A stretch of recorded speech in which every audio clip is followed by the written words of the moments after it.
ComingSoon had the opportunity to speak with composer Joseph Shirley about his work on Creed 3 and The Mandalorian Season 3.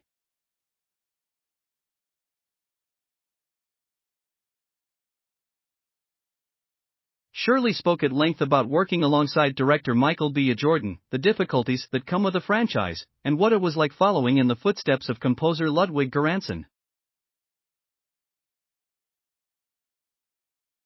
Coming soon, I'm so hyped for Creed 3, I love the Rocky/Creed franchise, clearly the name alone is a draw, but were there other factors that drew you to this project? Joseph Shirley, I'm hyped too. It's funny, you spend months and months experimenting, working out the music on a project, and collaborating with its director. Yet, when the movie finally comes out, it takes on a totally different form and feels fresh again, because it finally becomes real, and you're able to learn from what resonated with its audiences. What drew me to this movie was my passion to this franchise in working under Ludwig for the first two Creed movies, and also my childhood obsession with Rocky IV.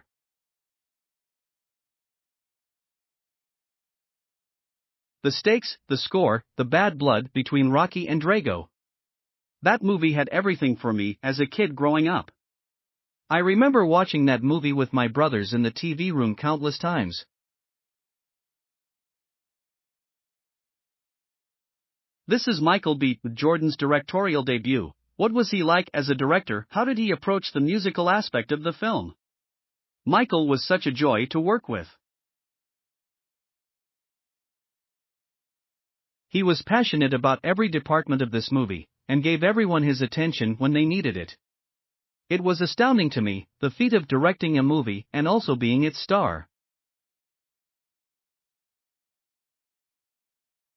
Also, his vision for some of these scenes felt so new for the franchise, creative and ambitious. I had the privilege to spend almost every Friday morning with him for months, here at my studio reviewing my music. We had some late nights as well. One in particular was a vocal session I had with a phenomenal singer, Maiya Sykes, for the final fight sequence which we called The Void.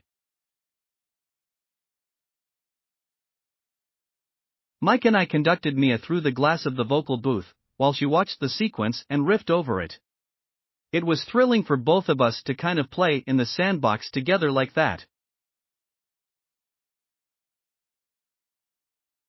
Mike was really devoted to the process too. Oftentimes, I felt like he was giving me feedback, as if I were one of his actors on the set with him, and we'd be crafting the emotion of the music together live in real time.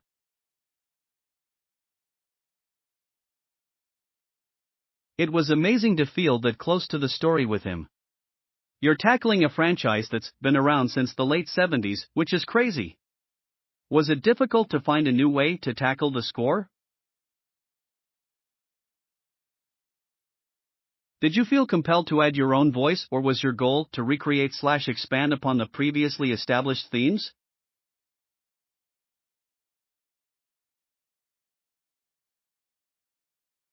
For me, it was important to help tell this story, and to try my best to not get caught up in the pressure I put on myself as it related to the legacy of the franchise.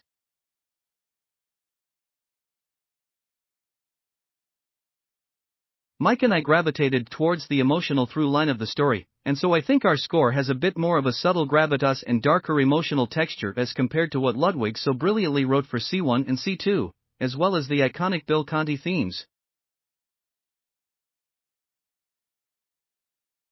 But, there were definitely times he and I wanted to go for it and really lean into that heroic and lush orchestral sound that this franchise has become known for.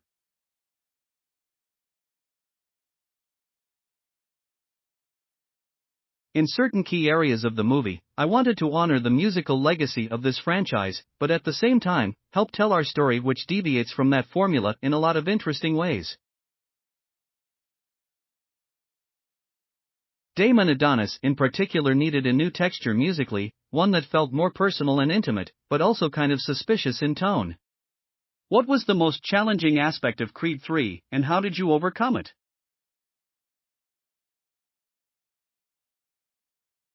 Thanks for watching. Please give us a like and subscribe.